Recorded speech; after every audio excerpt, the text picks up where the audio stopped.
Olá, tudo bem? Estamos aqui hoje na Quarta Crescer e é um prazer enorme que você esteja aqui conosco para juntos estudarmos a primeira carta aos Tessalonicenses.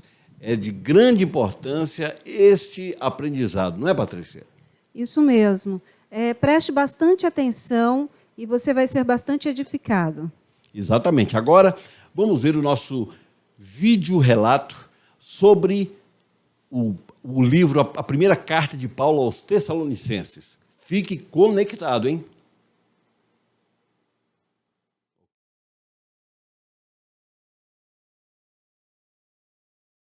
Primeira carta de Paulo aos Tessalonicenses. Esta é provavelmente a carta mais antiga que temos de Paulo e a história por trás dela é contada no livro de Atos. É onde Paulo e seu colega de trabalho Silas partem para a antiga cidade grega de Tessalônica. E depois de apenas um mês contando às pessoas as boas novas sobre Jesus, um grande número de judeus e gregos decidem seguir a Jesus e criam a primeira comunidade cristã nessa cidade.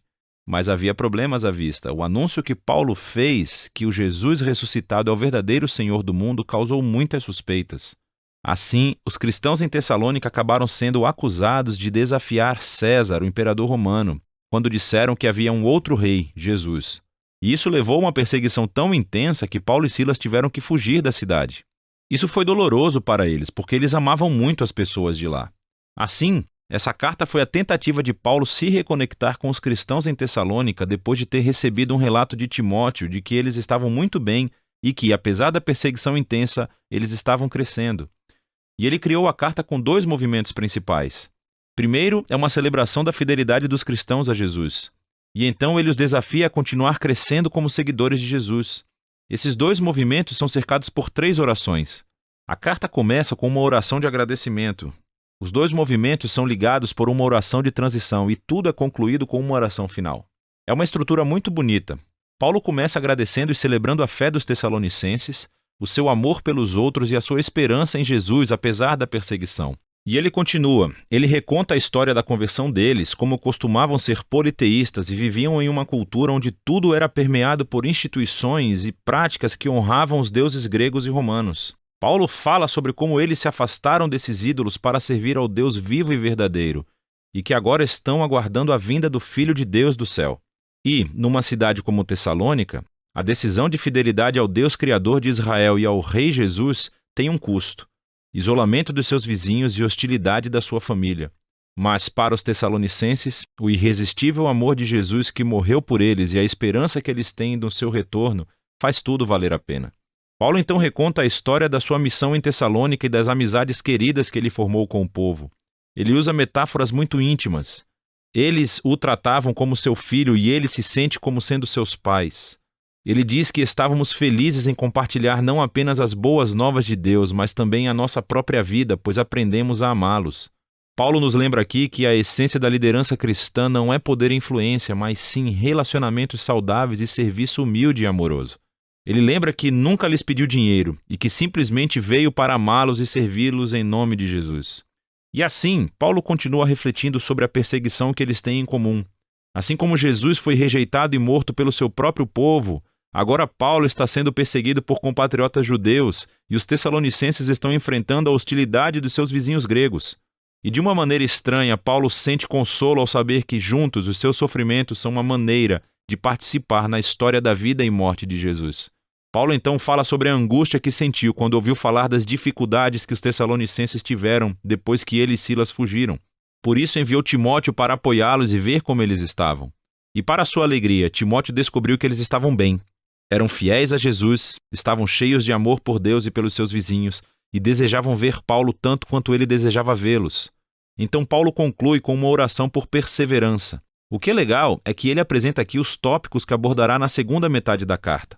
Ele ora para que Deus aumente a sua capacidade de amar, que fortaleça o seu compromisso com a santidade, enquanto eles focam a sua esperança no retorno do Rei Jesus. Então ele abre o segundo movimento da carta, desafiando-os a uma vida que seja consistente com os ensinamentos de Jesus. Isso significa, antes de tudo, um compromisso sério com a santidade e a pureza sexual.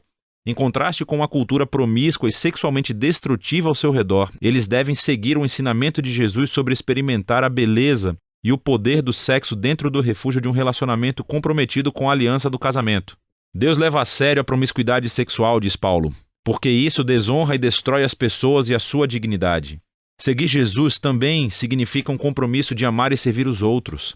Paulo instrui que os cristãos devem ser conhecidos na cidade como pessoas confiáveis e trabalhadoras, não apenas para ganhar dinheiro, mas para que possam ter recursos para se sustentar e compartilhar generosamente com as pessoas necessitadas. Depois disso, Paulo aborda várias questões que os tessalonicenses levantaram sobre a esperança futura do retorno de Jesus. E alguns cristãos na igreja tinham morrido recentemente, provavelmente como mártires, e os seus amigos e familiares se perguntavam sobre o destino deles quando Jesus voltar. Assim, Paulo deixa claro que, apesar da sua dor e perda, nem mesmo a morte pode separar os cristãos do amor de Jesus. Quando ele retornar como rei, chamará os vivos e os mortos para si mesmo. E Paulo usa uma imagem muito legal aqui. Ele usa uma linguagem que normalmente descreveria como uma cidade sujeita a César enviaria uma delegação para receber ou acolher sua chegada. Paulo então aplica essa imagem à chegada do rei Jesus. Ele também será saudado por uma delegação do seu povo que irá ao encontro do Senhor no ar, quando o receberem e o escoltarem de volta a este mundo, onde estabelecerá o seu reino de justiça e paz. Paulo então quer que os tessalonicenses vejam como essa esperança deve motivar a fidelidade de Jesus. E ele zomba da propaganda romana de que é César quem traz paz e segurança. Naturalmente, a paz de Roma veio através da violência, escravizando seus inimigos e por meio de ocupação militar. Paulo adverte que Jesus retornará como um rei um dia e enfrentará esse tipo de injustiça. Os seguidores de Jesus devem viver no presente como se esse dia futuro já estivesse aqui. Apesar da opressão que o mal humano traz, eles devem permanecer sóbrios e despertos naquilo que a luz do reino de Deus eleva tanto aqui na terra como no céu. Paulo encerra todas essas exortações como começou, com uma oração esperançosa de que Deus permearia as suas vidas com sua santidade, que ele os separaria para serem completamente devotados e inocentados até o retorno do Rei Jesus. 1 Tessalonicenses nos lembra que, desde o início, seguir a Jesus como rei produz um modo de vida verdadeiramente contracultural ou sagrado. E isso às vezes gera suspeitas e conflitos entre nossos vizinhos. Mas a resposta dos seguidores de Jesus a tal hostilidade deve ser sempre o amor encontrando oposição com a graça e generosidade. E esse modo de vida é motivado pela esperança do reino de Jesus vindouro, que já começou através da sua ressurreição dentre os mortos. Santidade, amor e esperança futura. É disso que se trata 1 Tessalonicenses.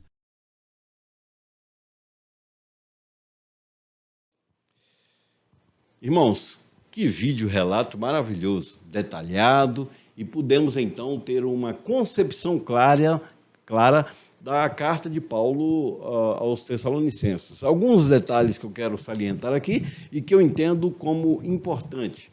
Quem escreve o livro é Paulo. Paulo está na cidade de Corinto e ele está escrevendo aos Tessalonicenses, não é? E foi escrito especificamente esse livro para exortar, fortalecer os irmãos em Tessalônica.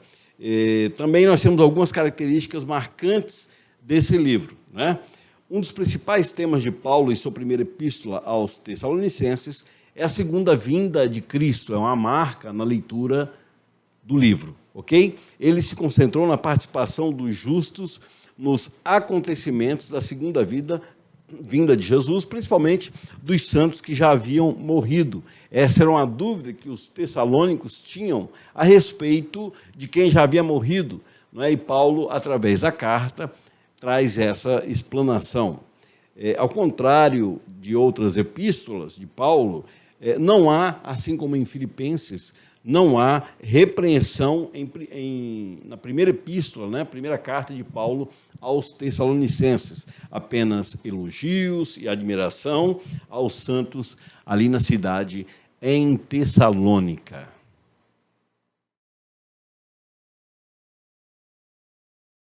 Estamos agora no capítulo 1 da primeira carta de Paulo aos Tessalonicenses. Então, em primeiro lugar, no versículo 1, nós temos a saudação de Paulo aos seus irmãos tessalônicos. E depois o elogio que Paulo faz à igreja, que nós podemos perceber aqui 4 coisas que Paulo elogia. Elogia por sua fé e seu serviço dedicado ao Senhor, que estão nos versículos 2 ao 4, também por sua receptividade espiritual, que estão nos versículos 5 e 6, por sua influência exemplar na sociedade, os versículos 7 e 8, e por abandonar a idolatria e por sua esperança espiritual em Cristo Jesus, versículos 9 e 10, Patrícia. Eu gostaria de acrescentar que quando Paulo escreveu essa carta, ele estava acompanhado do irmão Silas e do irmão Timóteo. Exatamente. E quem levou essa carta até os Tessalonicenses foi Timóteo. Né? Timóteo foi entregar essa carta aos Tessalonicenses. Exatamente. E outra coisa interessante é que um dos elogios assim fortemente feito pelo apóstolo Paulo aos Tessalonicenses foi a respeito da fé. Exatamente. Ele constantemente, durante todo o livro, constantemente ele exalta a fé dos Tessalonicenses. Né? E uma coisa que ele diz logo nesse primeiro momento é que eles receberam a palavra de Deus com uma fé muito, muito forte, receberam com alegria e com muita fé. É verdade. E você veja que Paulo faz questão de fazer uma oração de abertura, onde ele exalta o Senhor e agradece pelos irmãos na cidade de Tessalônica. Eles estavam firmados, como a Patrícia falou, numa fé que não é aquela fé vacilante ou fé de status. Eles eram perseguidos também. E aí que eu ia falar o ponto. Eles eram constantemente perseguidos, porque agora eles tinham Jesus como Senhor da vida deles e o Rei da vida deles. E isso, de certa forma não, de forma total, acabava trazendo problemas com a sociedade. E para vocês entenderem que a perseguição não era pouca, muitos romanos, né, eles chegavam a jogar pedra neles, iam até as vias de fato, né, tentando de alguma forma dissuadi-los da fé, mas eles permaneciam firmes em sua fé em Cristo Jesus. E nesse primeiro momento também, Paulo diz que os tessalonicenses tornaram-se exemplos para a Grécia, para a Macedônia, exatamente, e para a Cássia e para além, ele diz. Exatamente. Então, a fé deles era tão forte, eles receberam a Jesus com tanta alegria, que eles se tornaram exemplo para vários outros povos ao redor. E isso é que atraía muito Paulo, porque eles estavam decididos a sofrer e até morrer por Cristo Jesus. A igreja em Tessalônica é uma igreja que tem um crescimento saudável em Cristo Jesus. Eles não crescem apenas em número, mas eles crescem verdadeiramente por meio da fé em Cristo Jesus. E essa é a grande diferença da leitura, quando nós fazemos a leitura da primeira carta que Paulo escreve à igreja em Tessalônica. Ele fala com um prazer enorme da vida desses irmãos. É bom lembrar também que esse povo era um povo politeísta. Exatamente. Né? E quando eles receberam a Jesus, eles precisaram testemunhar a respeito de Jesus. Quando eles testemunhavam a respeito de Jesus, a respeito do novo modo de vida, eles eram perseguidos. Exatamente. Justamente porque eles estavam estabelecendo um novo parâmetro de vida, ou seja, iriam passar a adorar um único Deus. Né? E esse Deus que eles passavam agora a adorar estava mudando radicalmente a vida deles, não apenas familiar, mas também socialmente. E isso incomoda o Império Romano. Então, nesse primeiro capítulo, nós encontramos essa realidade e esses fatores. Uma coisa importante também é que eles se firmavam na esperança da volta de Jesus. Exatamente. Né? Na esperança de uma vida com Cristo quando ele retornasse. Isso era uma grande esperança do povo tessalonicense. E isso mantinha o povo, os irmãos tessalônicos, com uma esperança que não era humana, não era uma esperança de algo nessa terra, mas eles sabiam que Cristo iria voltar e eles estariam, assim, assegurados em Cristo Jesus. Amém. Essa é a primeira tomada, não é? No primeiro capítulo do livro, não é? Ou da carta que Paulo escreve aos Tessalonicenses. Vamos agora, então, ao capítulo 2.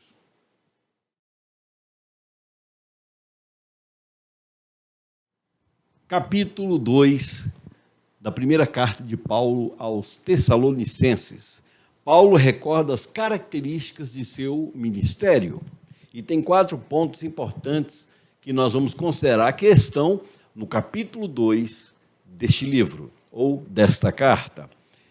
A, como valoroso, sincero, temente a Deus, veraz e abnegado. O versículo 2 a 5 afirma isso quando Paulo fala do seu ministério.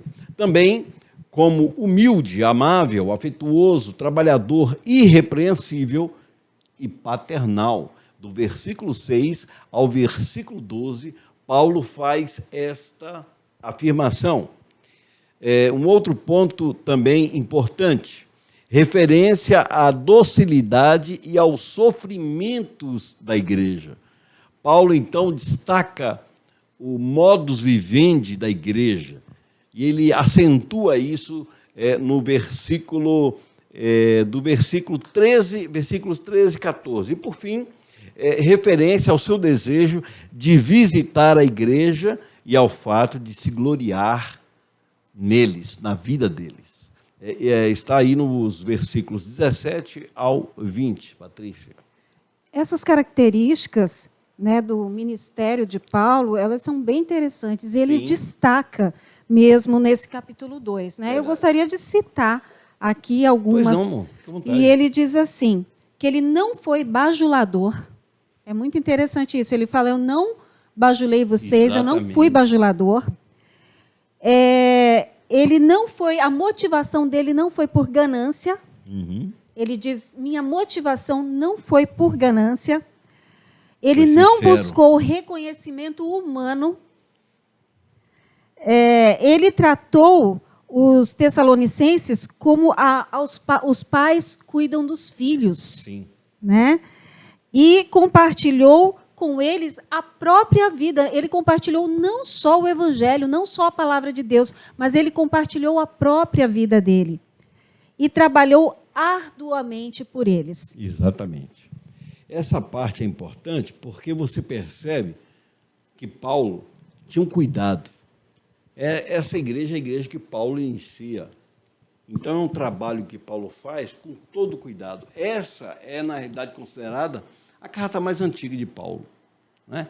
Ele está na sua segunda viagem missionária e ele precisa mandar carta para os irmãos em Tessalônica, porque eles estão passando por um tempo difícil.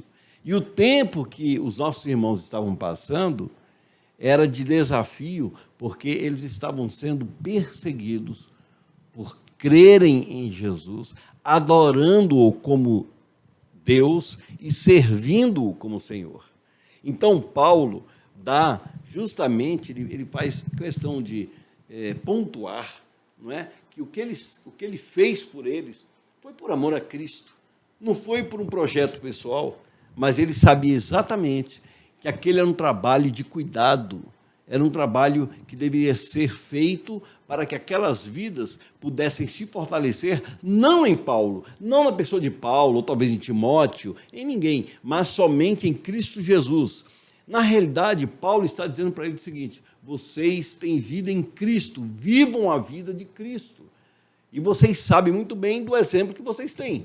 Isso é muito importante, porque Paulo só não cobra, não está fazendo uma cobrança, melhor dizendo, ele não faz uma cobrança, mas ele está afirmando que eles são, sim, santos do Senhor, e eles têm um modelo, um exemplo a seguir. Então, isso é muito importante, principalmente, Patrícia, para os líderes. Nós tomarmos cuidado, porque aquela pessoa que é liderada, aquela pessoa que ouve você, ela precisa, mais do que a sua palavra, ouvir e ver a sua prática.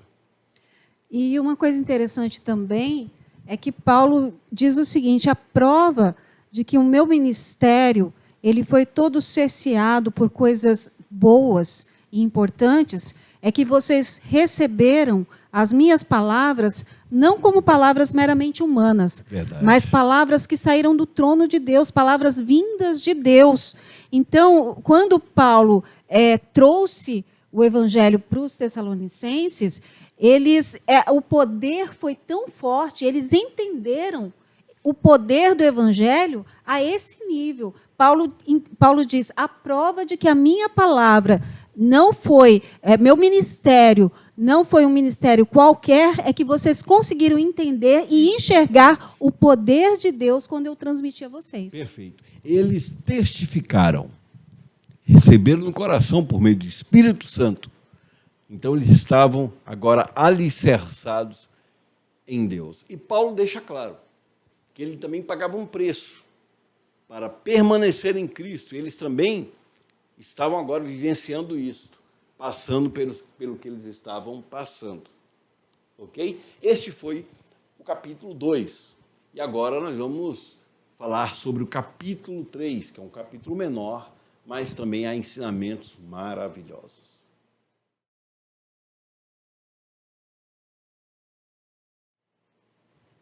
O capítulo 3 fala que Paulo envia Timóteo para fortalecer a igreja. Isso está nos versículos do 1 até o versículo 5. 2. O informe favorável do mensageiro e seu efeito reconfortante. Quando Paulo envia Timóteo, Timóteo chega, apresenta a carta de Paulo e constata que os irmãos estão firmes em Cristo. E isso dá uma alegria profunda, não somente em Timóteo, mas também em Paulo. E, por fim, a oração sincera de Paulo, que dentro do livro é chamada de oração intermediária, né? No meio do livro, Paulo faz essa oração para que ele o mais cedo pudesse visitar a igreja e ajudá-la a desenvolver-se espiritualmente. Versículos de 10 a 13. Pois não, Patrícia? É interessante que Paulo, quando envia Timóteo com a carta, Sim. ele está profundamente angustiado, porque ele sabia que os cristãos tessalonicenses estavam sendo perseguidos, inclusive mortos. Exatamente. Tanto que eles focam bastante na esperança da vinda de Jesus e da ressurreição, né? E Timóteo, quando Paulo envia Timóteo, ele está profundamente angustiado, porque ele sabe dessa perseguição que o povo tessalonicense está sofrendo. E ele diz que quando Timóteo volta, ele se alegra muito, porque ele recebe o testemunho de Timóteo de que o povo está forte, que o povo continua com a mesma fé, que o povo continua firme, né? Porque Paulo estava pensando que a igreja poderia sequer mais existir. É verdade. Por causa da perseguição. E aí, quando Timóteo volta, Timóteo traz esse testemunho para ele, de que não, Paulo, a igreja continua firme e a fé cada vez mais forte em Jesus Cristo. Vocês vejam bem, a preocupação de Paulo é que eles estivessem cada vez mais fortificados. E você percebe que quando Timóteo passa para Paulo o que de fato estava acontecendo, Paulo fica até surpreso. Por quê? Porque eles estavam indo às últimas consequências. Já havia relato de irmãos... A ponto de se tornarem testemunho para todos que estavam em volta. Situação de irmãos que morreram por conta da perseguição, mataram irmãos tessalônicos. E apesar disso, dessa tragédia, eles permaneceram firmes no Senhor. Patrícia, eu vejo que nós precisamos trazer para nós esse ensinamento, porque a igreja em Tessalônica não estava baseada em Paulo. A prova está aí. Paulo não estava presente, ele manda Timóteo porque ele ficou... Na realidade, a palavra é angustiado com a situação. E quando Timóteo chega, Timóteo é que recebe conforto, amor. Ele sai, e a palavra de Deus fala isso, ele sai, na realidade, com o conforto do Espírito de Deus pela vida dos irmãos em Tessalônica. Vejam, irmãos, essa verdade de Cristo ela é tão poderosa que não são as perseguições que nos param. Pelo contrário, apesar da situação ou das circunstâncias adversas, eles encontraram força em Cristo Jesus para permanecerem. E aí, no final desse capítulo, Paulo faz a oração porque ele está desejoso de encontrar com os irmãos em Tessalônica. Ele queria que esses irmãos tivessem, a palavra correta foi colocada esta, desenvolvimento espiritual. Ou seja, eles tinham que cada vez mais crescer no conhecimento de Jesus. Isso é muito importante para você que acompanha a gente aqui no Quarta Crescer, a importância que tem conhecermos a palavra de Deus, estarmos conscientes do seu contexto, o efeito que o Espírito Santo de Deus promove em nós quando nós estamos abertos para receber a palavra.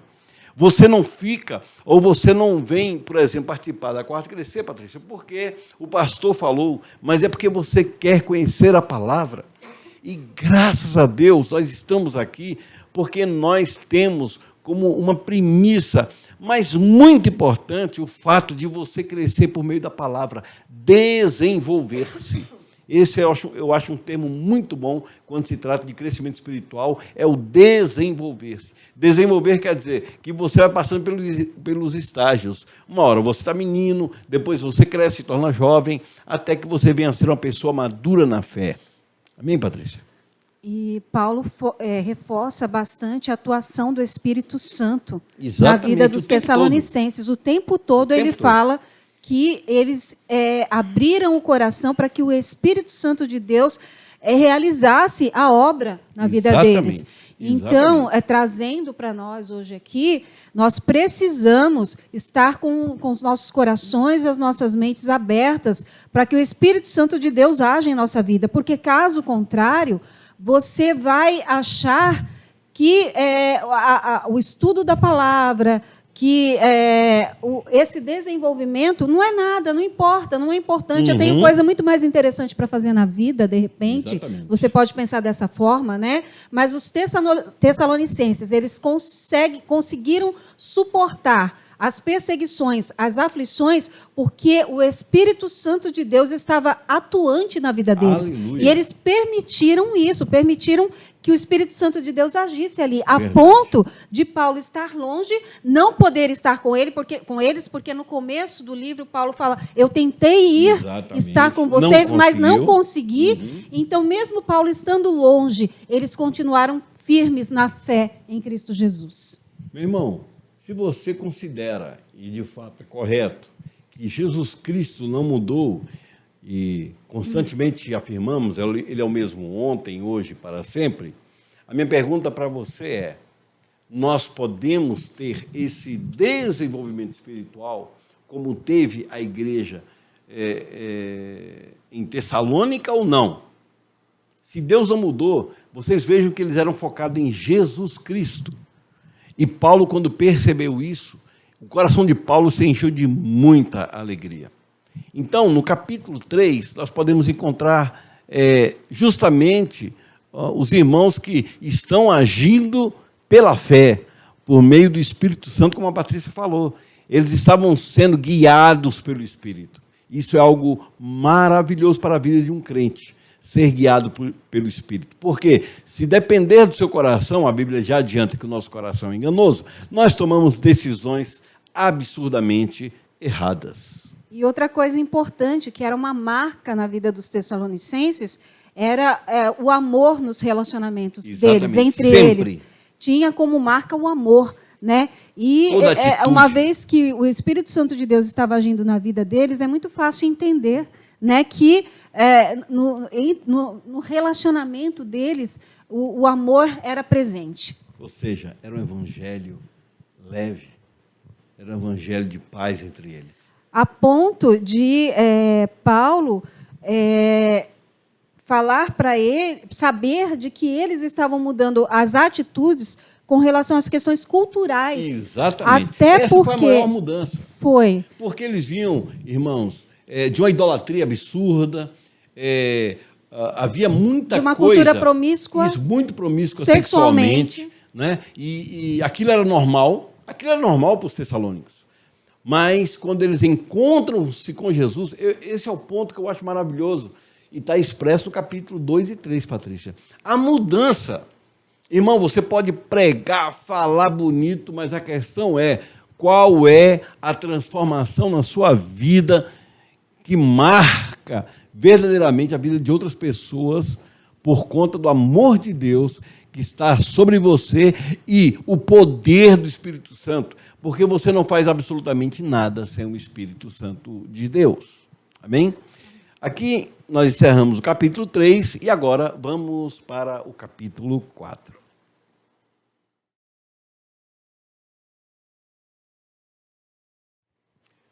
O capítulo 4. No capítulo 4, eu queria chamar a atenção de 5 tópicos importantes. Tá? O primeiro é as exortações que Paulo faz à igreja quanto à sua pureza pessoal e também social. Eu acho isso fantástico. 2, exortação ao amor fraternal e ao trabalho. Nós vamos ver no versículo de 9 a 12. 3, esperança consoladora para os que perderam um ente querido, versículos 13 e 14. Aqui entra no ponto da perseguição, onde morreram numa mesma casa, não é, Patrícia? Um irmão, uma irmã, porque estavam firmes, sem titubear, e não negando o nome de Jesus, e por isso morreram. E, por fim, irmãos, na sequência, o 4, a ordem das ressurreições. Paulo fala isso de forma bem detalhada aqui, e é muito interessante. Se você puder, Patrícia, eu até quero que você leia, quando a gente for passar nessa parte, você leia o versículo 15, ok? E 5, ocorrências relacionadas com a aparição de Cristo. Versículos 16, 17, 18, não é, que encerra o capítulo 5, Paulo fala sobre isto. Ok, meu irmão, minha irmã? Então vamos lá, Patrícia?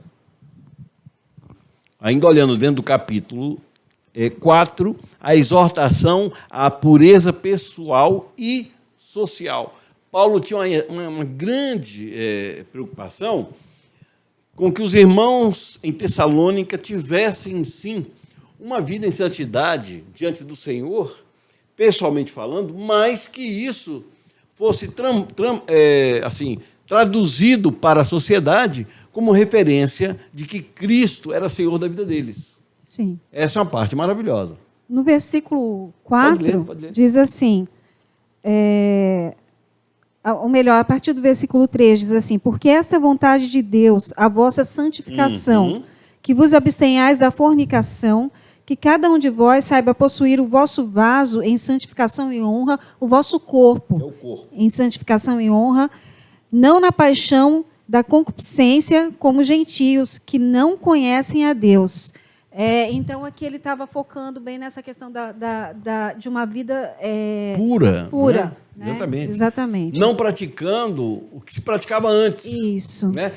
Até porque culturalmente o povo estava acostumado, era normal, era natural. Sim, exatamente. Aquilo não era. Eles não viam como errado já. E quando eles conhecem Jesus e passam a seguir Jesus verdadeiramente, eles passam a mudar a sua atitude. E Paulo aqui está exortando. O que é exortar? É animar, ok? É chamar, ei, vamos, façam isso, porque isso tem sido bom entre vocês. E agora Paulo está falando para você, olha, cuidem-se da pureza, isso. Cada um. Eu não vou cuidar da vida do outro, eu vou cuidar da minha vida diante do Senhor, e a consequência da minha atitude será aquela que vai impactar outras vidas que olharem para mim e enxergarem as minhas atitudes, que eu as faço porque o Espírito Santo de Deus habita em mim.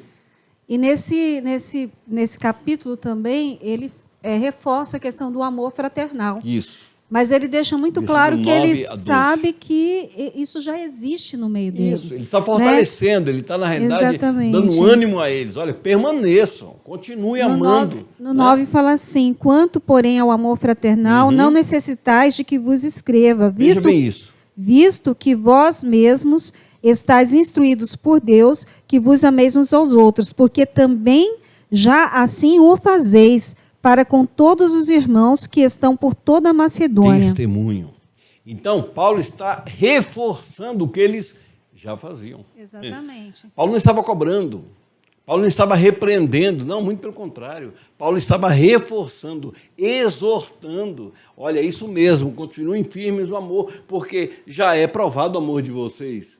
Então, isso é algo muito importante. Essa é uma igreja que tem como base a verdade de Cristo e, consequentemente, Patrícia, vive o amor de Deus. Irmãos, como é importante nesse tempo de hoje nós sermos a igreja de Cristo, a igreja que ama sem, de forma alguma, querer alguma coisa em troca.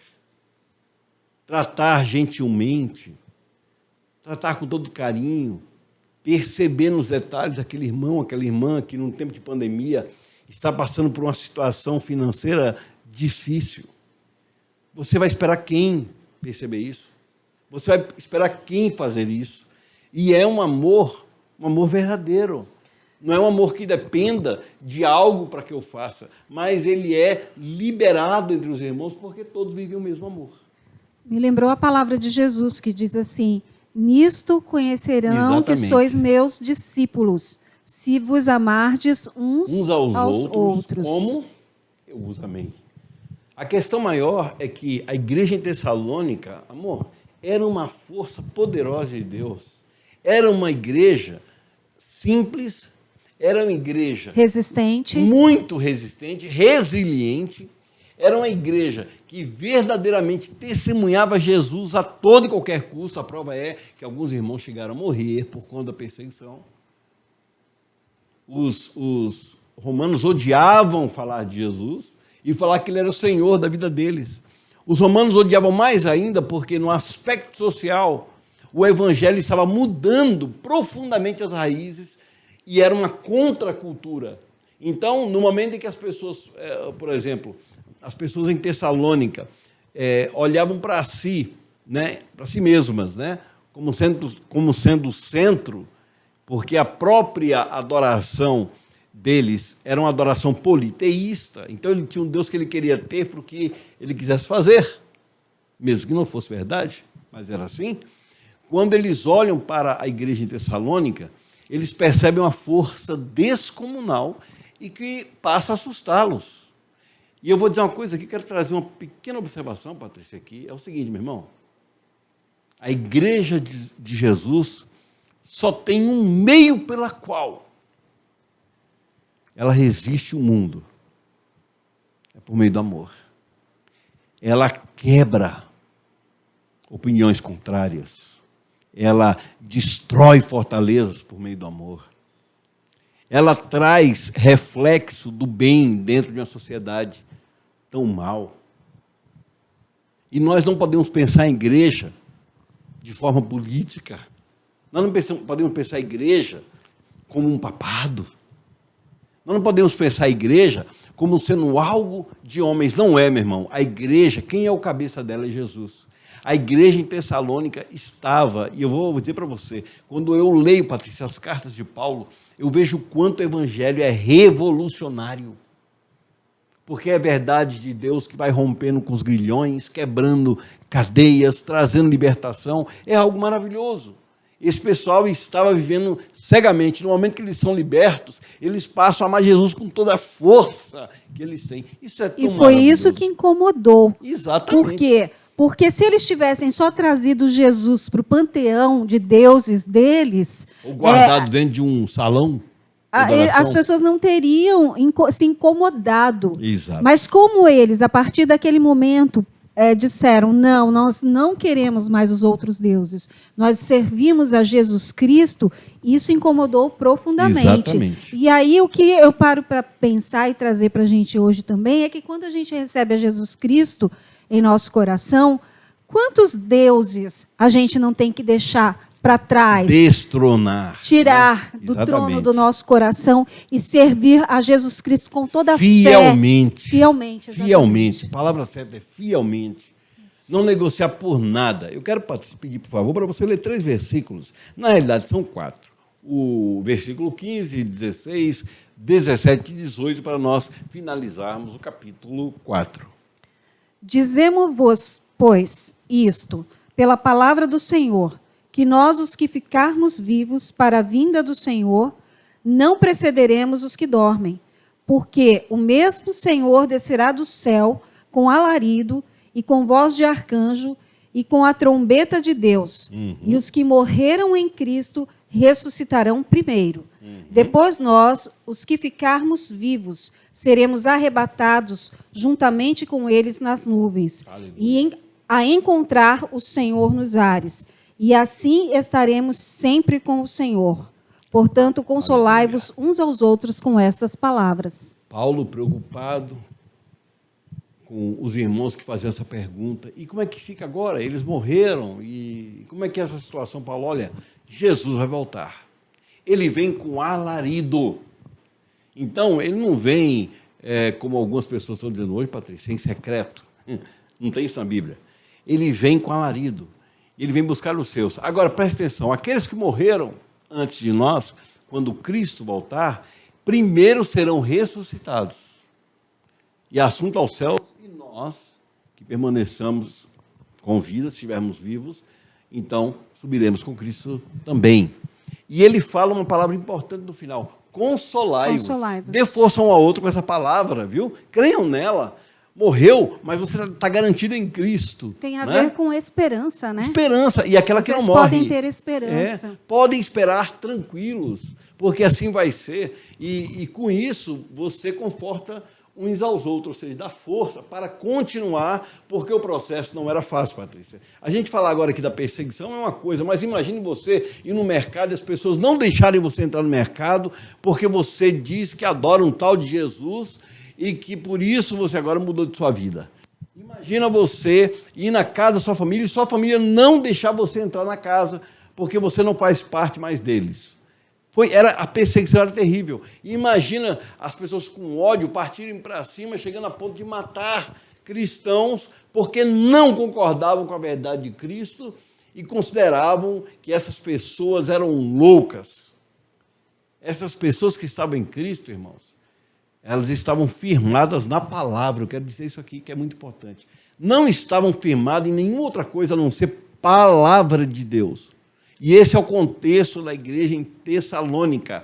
Eles se mantiveram firmes na palavra que eles ouviram no apóstolo Paulo e não arredaram pé nem para a direita, muito menos para a esquerda. E Paulo diz para eles ainda, olha, vocês estão passando a mesma coisa que os nossos irmãos judeus passaram. Os irmãos judeus que receberam Jesus Cristo no coração foram perseguidos também pelo seu próprio povo. Exato. Né? E Tiveram vocês estão sendo perseguidos pelo próprio povo de vocês Paulo, também. No começo ainda informa que Paulo teve que fugir de Tessalônica, senão ele seria morto. Isso. Né? E veja bem, essa é a situação, irmãos, que nós encontramos, e assim o contexto da carta é esse. Eu não posso usar, Patrícia, parte dessa carta para querer trazer algo de bom para mim, como se fosse um pensamento de Deus. Não é. O pensamento de Deus dessa carta está sendo expresso, dizendo que essas pessoas foram as últimas consequências por amor a Cristo. E quando Paulo fala que Jesus Cristo vai voltar, né, e eles podem esperar nisso, Paulo está dizendo, olha, sejam resistentes, permaneçam firmes. Suportem. Né? Eu suportei prisões, suportarei prisões, perseguições, por amor a Cristo. Aleluia. Continue suportando vocês também. E mantenham viva a esperança. Consolem-se uns aos outros. Exatamente. Este é o capítulo 4. Vamos agora ao último capítulo do livro, capítulo 5.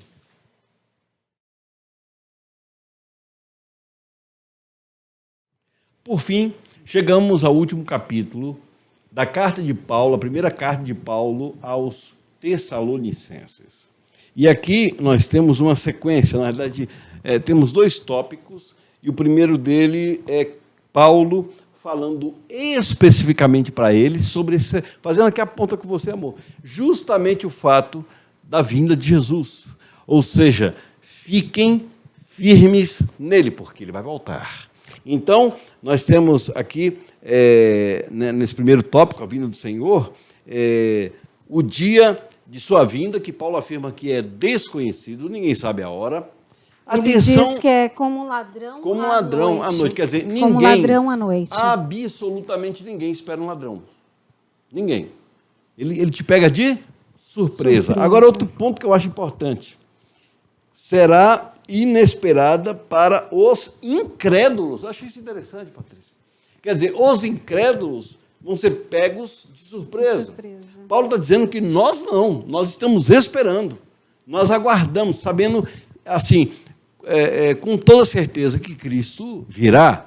E olha, veja bem agora, Patrícia, ainda, o terceiro ponto importante.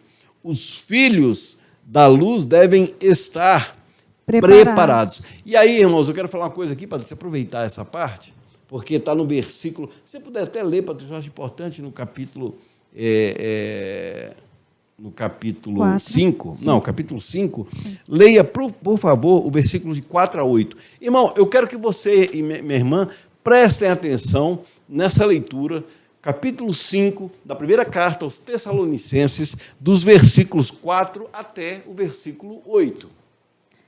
Mas vós, irmãos, já não estáis em trevas, para que aquele dia vos surpreenda como um ladrão. Porque todos vós sois filhos da luz. Aleluia. E filhos do dia. Aleluia. Nós não somos da noite, nem das trevas. Exatamente. Não durmamos, pois como os demais, mas vigiemos e sejamos sóbrios. Sóbrios, ok? Leu até o 8, né, Patrícia? 7. Falta o 8. Porque os que dormem, dormem de noite. E os que Escutem se isso, embebedam-se de noite. Mas nós que somos do dia, sejamos sóbrios, vestindo-nos da couraça da fé e do amor. Aleluia. E tendo por capacete a esperança da salvação. Glória a Deus. Presta atenção nisso aqui, porque isso é muito importante, que Paulo fala. Quem é das trevas pratica coisas das trevas. Portanto, Patrícia, estes serão pegos de surpresa.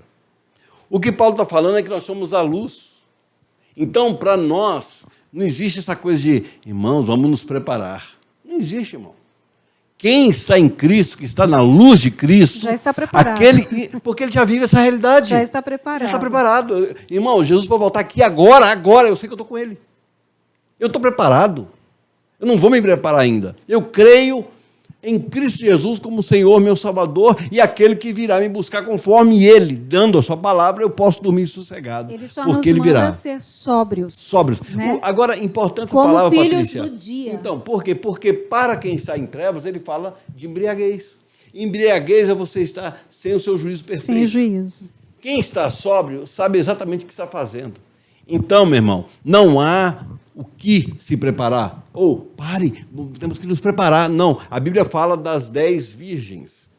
5 eram prudentes e 5 eram loucas. E quando vem o noivo, as 5 loucas que não prepararam ou guardaram azeite para manter o seu lampião aceso, o que aconteceu com elas? Elas não foram, na realidade, ao encontro do noivo. Então, quando Paulo fala sobre luz, ele está dizendo que nós não andamos em trevas, mesmo passando pelas trevas. É isso. Achei bonito 2 termos que são usados para nós, né? Filhos do dia. Filhos do dia, isso é maravilhoso. Filhos da luz. Exatamente. Né? Nós somos filhos do dia e filhos da luz. Então, essa é uma parte muito importante, eu particularmente achei, porque durante muito tempo eu vi isso. Irmão, vamos nos preparar. Jesus está à porta. Irmãos, ele está. Outra coisa, as pessoas falam no gerúndio, ele está voltando. Está voltando. Jesus voltará no dia dele, ponto final. Nem antes, nem depois. E nós não vamos nos preparar em nome de Jesus, porque cremos nele, nós já estamos preparados. Ele faz Aleluia. uma analogia para aqueles que não estão preparados. Exatamente. Que é com a mulher grávida. Né? É verdade. Ele diz assim, olha, vem a dor da gravidez, né? E vai nascer, vai acontecer. Patrícia. Eles não tem nada que eles possam fazer, entendeu? Nada que eles possam fazer. Jesus vai voltar. Isso não vai mudar, é Não uma vai realidade. mudar, exatamente. Agora, você quer ver bem? Vamos prestar atenção aqui para o final do versículo, porque ainda dentro do aspecto da vida do Senhor, Patrícia, lê, por favor, o versículo 9, 10 e 11. Veja que coisa maravilhosa. Deus fala com você e deixa claro o que ele já disse que fará. Olha aí, versículo 9, 10 e 11. Porque Deus não nos destinou para a ira. Opa, maravilha. O que mais, Patrícia? Mas para a aquisição da salvação. Ou seja, para termos a salvação. Por nosso Senhor Jesus Cristo. Por meio de Cristo. Que morreu por nós para que, quer vigiemos, quer durmamos, vivamos juntamente com Ele. Quer vigiemos, o que mais? Quer durmamos. O que acontece? Olha que interessante. Vivamos juntamente com Ele. Agora veja o versículo 11, que coisa maravilhosa. Por isso, exortai-vos uns aos outros. Olha só, exortai-vos, animem uns aos outros. E edificai-vos uns aos outros, como também o fazeis. Aleluia. A preocupação de Paulo, então, é falar o seguinte, olha, permaneçam firmes nessa promessa. Vai acontecer. Chega para o seu irmão e fala, meu irmão, vamos lá, continue. Não, vamos continuar. Não desanime. Não desanime, não pare. Não ache que a coisa ficou complicada demais. Você é filho da luz. Você é filho da luz, você é filho do dia. Você não está fazendo nada escondido. O seu Deus nada escondido fez. E em Cristo ele revelou todas as coisas. É importante como Paulo, ele é tão didático, amoroso, né? Ele está com cuidado e ele usa muitas figuras de linguagem para um pleno entendimento. E agora, quando ele fala sobre essa questão, no versículo 11, por isso exortai-vos uns aos outros e edificai-vos. A ideia de edificar é fazer um edifício, um lugar seguro, um lugar que gera crescimento, um lugar de estabilidade. Eu não somente exorto, Patrícia, mas eu edifico também o meu irmão e meu irmão me edifica. Porque nós que andamos na luz, fortalecendo uns aos outros. E por isso nós não podemos ser uma igreja que pense um no norte e outro no sul. Um que pense uma coisa lá não sei aonde. Nós precisamos estar em Cristo, nós somos filhos do dia, filhos da luz, irmãos. Não precisamos fazer nada escondido, porque o Deus que habita em nós não escondeu nada de cada um de nós. E nós somos salvos nele. Agora, vejam bem, outra seção importante que Paulo fala, que é a seção do dever. Ele fala primeiro nas exortações acerca dos deveres práticos da vida cristã, versículo vai do 12 até o 22, são 10 versículos que falam sobre a vida prática. Eu acho importante que a gente leia, Patrícia. Eu também acho. Do capítulo 12 a 22, porque aqui é o fechamento de Paulo da carta, e ele vai colocar agora para nós eu vou dizer assim, um terreno bem sólido, né? E que nós precisamos praticar verdadeiramente, ter uma vida prática que realce os valores de Deus na nossa vida. Vamos lá, amor? E rogamo-vos, irmãos, que reconheçais os que trabalham entre vós. Aleluia. E os que presidem sobre vós. Aleluia. No Senhor e vos ademoestam. Aí ele está dizendo aqui a respeito dos líderes. Líderes. Né? Dos líderes que cuidam, que estão à frente, que ensinam. Sim. Ele está pedindo, está dizendo que respeitem, reconheçam esses líderes. Uhum. E que os tenhais em grande estima e amor por causa da sua obra. Tende paz entre vós. Aleluia. Rogamo-vos também, irmãos, que ademoestais os desordeiros, consolais Corrijam. De pouco ânimo, sustentais os fracos e sejam pacientes para com todos. Aleluia. Né? Aqui dá para a gente destacar o consolo, o ânimo, né? Entre eles, a paciência. Sim, né? sim.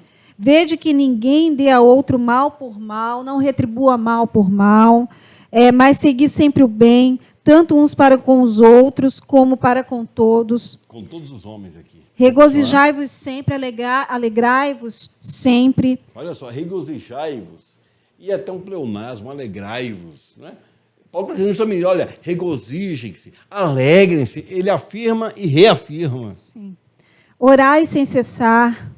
Outro ponto importante, você veja que a prática cristã, ela está sendo colocada por Paulo aqui como uma consequência da vida que serve a Deus. Orai sem cessar. Ou seja, não é uma questão de você ir apenas um dia para orar na igreja, mas você tem que ter uma vida, prática de oração, sua vida com Deus. Vamos lá, meu bem, continue isso. Em tudo dai graças, porque esta é a vontade de Deus em Cristo Jesus para convosco. Aleluia! Isso é muito importante, em tudo.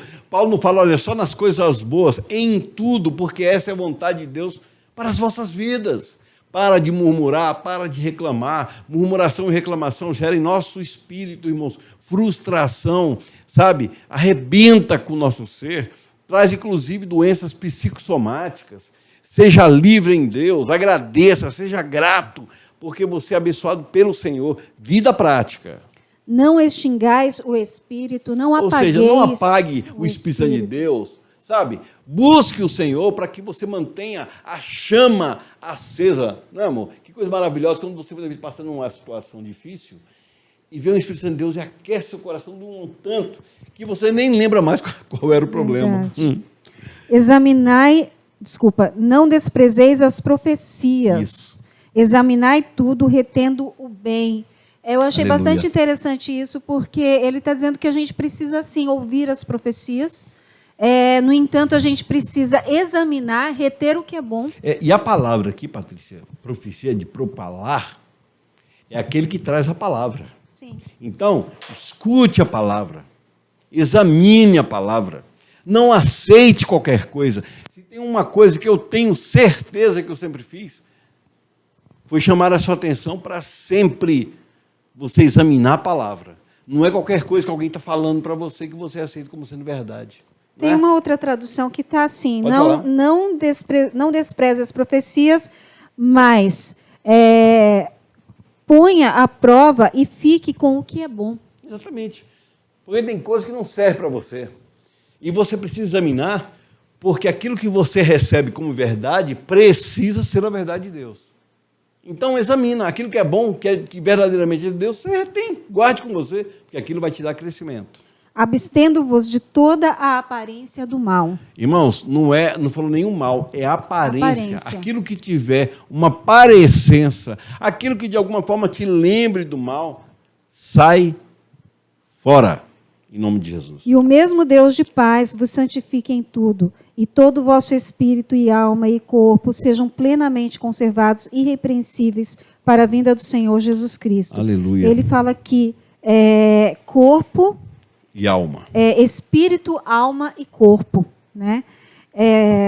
Fiel é o que vos chama, o qual também o fará. E aí, no versículo 23 até o 28, são as bênçãos de Paulo à igreja em Tessalônica. Irmãos, este foi um estudo que, para mim, serviu para rever muita coisa. Eu vou dizer para você uma coisa importante. O primeiro ponto que eu queria, só para finalizar com os irmãos aqui, é perceber o quanto que o amor de Deus, quando está atuante em nosso coração, faz toda a diferença, Patrícia. Uma outra coisa que eu e Patrícia temos conversado muito é não viver uma igreja ou a obra do Senhor uma coisa pesada. Nós queremos que seja algo que, mesmo que a gente passe pela tribulação, a alegria do Senhor seja uma constante em nossas vidas. Os irmãos em Tessalônica só passaram o que passaram, porque eles absorveram a palavra de Deus. Amaram Paulo, porque Paulo foi aquele que os ensinou. Foram sempre deram honra a Paulo. Isso é uma coisa importante. Paulo manda Timóteo, eles recebem Timóteo como se recebessem Paulo. Timóteo ainda era um rapaz novo. Eles enxergavam a verdade de Cristo nele. E o importante da vida de Jesus, irmãos, ele não tarda. O tempo é dele. A hora é dele. E no dia que ele, nos céus, ordenar que toquem as trombetas, soarão para todo o universo, e todo o olho verá. Nós seremos para sempre arrebatados. Tem um dia atrás que eu gravei um vídeo que tinha como nome O Dia para Sempre. Deus falou tanto ao meu espírito que eu fiz uma composição com esse tema.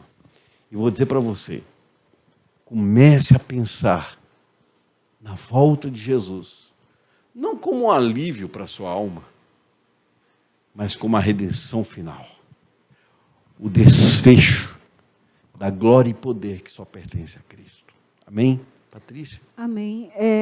Eu considero muito importante o fato de que nós sermos igreja de Cristo, ela vai muito além do que está sistematizado, do que está posto aí, como templos, programações, Sim, verdade, né? verdade. Esse sistema religioso que aí está. Exatamente. O ser igreja de Cristo, Paulo deixa muito claro aqui no livro de Tessalonicenses, é o Espírito Santo de Deus agindo dentro de nós a ponto de mudar as nossas vidas, os nossos relacionamentos, a ponto de nós termos uma esperança gloriosa na vinda de Jesus Cristo. Aleluia. E vivermos isso efetivamente na nossa vida, em qualquer lugar, não só dentro de um templo evangélico, aleluia, mas na sua casa, no seu trabalho, nós somos o templo, na rua, onde quer que você esteja. Nós somos o isso templo. É ser igreja. Isso o povo de Tessalonicenses estava vivendo a ponto de morrer por Jesus, a ponto de sofrer por Jesus. Mas mesmo assim, Paulo diz, olha, não extingueis o Espírito não e alegrai-vos, regozijai-vos. Essa é a verdadeira igreja de Cristo. Você é a igreja de Cristo, nós somos a igreja de Cristo, aonde quer que nós estejamos. A esperança precisa ser viva em nossos corações. Aleluia. Regozijai-vos e alegrai-vos no Senhor. Amém. Que estudo maravilhoso. Deus abençoe sua vida.